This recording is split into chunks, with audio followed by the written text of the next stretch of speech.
வணக்கம். இன்றைய முக்கிய செய்திகள். மத்திய இணையமைச்சர் எல் முருகன் அவர்கள் போட்டியின்றி மத்திய பிரதேச மாநிலத்தில் இருந்து மீண்டும் ராஜ்யசபா எம்பியாக தேர்வு செய்யப்பட்டுள்ளார் என்று தகவல் வெளியாகியுள்ளது.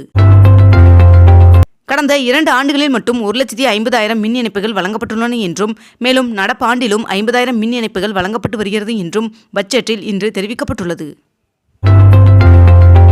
முன்னாள் அமைச்சர் செந்தில் பாலாஜி அவர்கள் தாக்கல் செய்த மனுவிற்கு அமலாக்கத்துறை பதிலளிக்க சென்னை மாவட்ட 3வது கூடுதல் அமர்வு நீதிமன்றம் உத்தரவிட்டுள்ளது.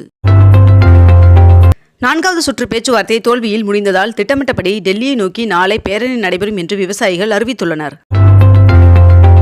12ஆம் வகுப்பு மாணவர்களுக்கான ஹால் டிக்கெட் வெளியிடப்பட்டுள்ளது. தெற்கு ரயில்வேயின் திருச்சி கோட்டத்திற்குட்பட்ட ஈச்சங்காடு மாத்தூர் இடையே பொறியியல் பணிகள் மேற்கொள்ளப்படுவதால் குறிப்பிட்ட சில ரயில்கள் மட்டும் நாளை முழுமையாக ரத்து செய்யப்பட உள்ளதாக தெரிவிக்கப்பட்டுள்ளது. பயிற்சி பெற்ற பண்ணை மகளிர் சுய உதவி குழுக்கள் தென்னை நாற்று பண்ணைகள் அமைக்க 2,40,00,000 ரூபாய் நிதி ஒதுக்கீடு செய்யப்பட்டுள்ளது. 44 கோடி ரூபாய் செலவில் ஒலிம்பிக் அகாடமி உள்பட பல்வேறு கட்டமைப்பு வசதிகளை விளையாட்டு மேம்பாட்டுத்துறை அமைச்சர் உதயநிதி ஸ்டாலின் அவர்கள் திறந்து வைத்துள்ளார். மாதாந்திர பராமரிப்பு பணியின் காரணமாக பழனியில் ரோப்கார் சேவை இன்றும் நாளையும் நிறுத்தப்பட உள்ளதாக தெரிவிக்கப்பட்டுள்ளது.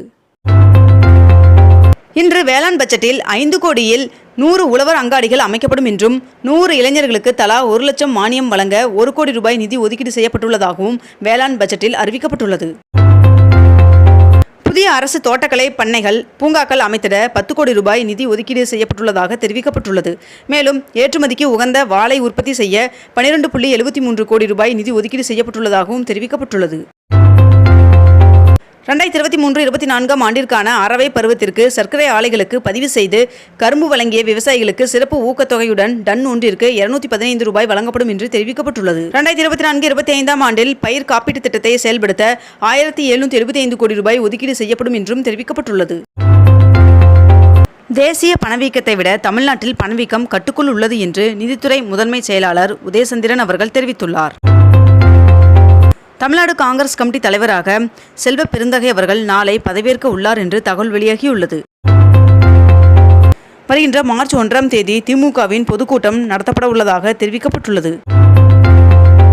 இன்று பிரதமர் நரேந்திர மோடி அவர்கள் ஜம்முவில் நடைபெறும் பொது நிகழ்ச்சியில் பங்கேற்று 30,500 கோடி ரூபாய் மதிப்பிலான வளர்ச்சி திட்டங்களுக்கு அடிக்கல் நாட்ட உள்ளார் என்று தெரிவிக்கப்பட்டுள்ளது.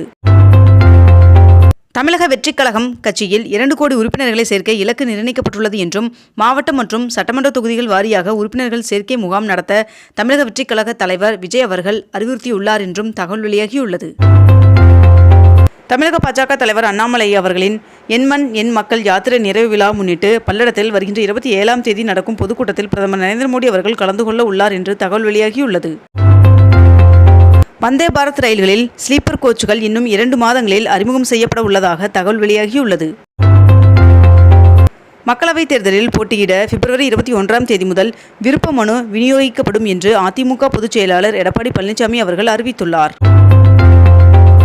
வடசென்னையில் 1000 கோடி ரூபாய் செலவில் வளர்ச்சி திட்டங்கள் மேற்கொள்ளப்படும் என்றும், மேலும் சிங்கார சென்னை 2.0 திட்டத்திற்கு 500 கோடி ரூபாய் ஒதுக்கீடு செய்யப்பட்டுள்ளதாகவும் அமைச்சர் தங்கம் தென்னரசு அவர்கள் தெரிவித்துள்ளார்.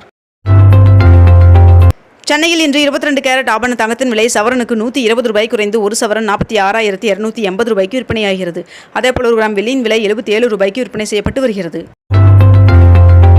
இத்துடன் இன்றைய தலைப்புச் செய்திகள் நிறைவடைகின்றன. மேலும் இதுபோன்ற அண்மை தகவல்களை உடனுக்குடன் தெரிந்து கொள்ள அக்னிபூ சேனலை சப்ஸ்கிரைப் செய்து கொண்டு தொடர்ந்து இணைந்திருங்கள். நன்றி, வணக்கம்.